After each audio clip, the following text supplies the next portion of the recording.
Hi Insiders, it's Flora. Nice to see you. So I want to talk to you about how these cards can work for you. They are both as a vehicle for exploring the tree and really meeting and connecting with this tree species.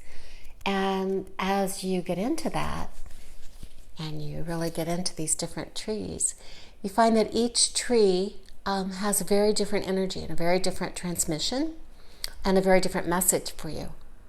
Trees also are extremely aware of us.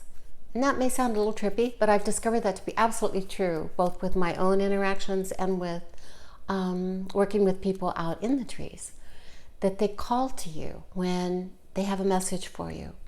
And what that looks like is just that the tree really catches your attention, maybe a couple, 3 times even. Go meet it. Go put your hands on it, lean in and meet that tree. And just put it aside, whatever you've got going in your head about that, and just see what happens. And maybe do it a few times because it's pretty fabulous. Dr. Lee, who's a Japanese scientist, tree lover, he was very curious about why the trees make you feel so good, and the effects of being in the trees on your body and your emotional state. So he did a lot of studies, including one which is very specific to how these cards work, which is like just having an image can bring forward so much, I think it's memory is probably how it works.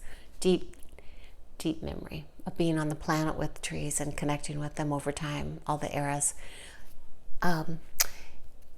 But anyway, basically how they work is an image can really help to transport your emotional state as well as your physical state.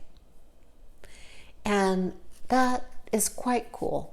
So you can use the trees to connect with the tree, or the cards to connect with the tree and to really tune into their energies.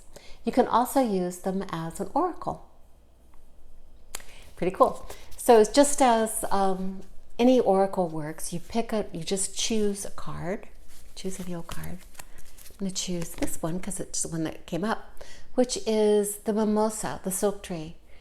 Mimosa is all about grace and refinement, a beautiful afternoon spent under the trees contemplating maybe art or music or poetry.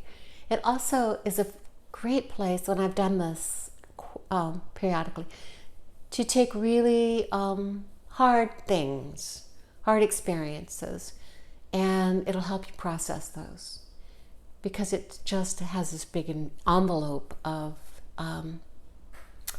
refinement and safety.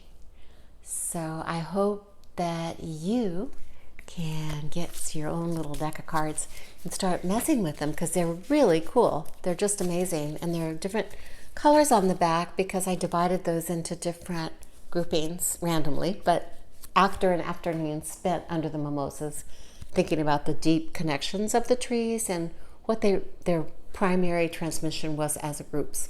So that's that. I hope you have a good time. Take care.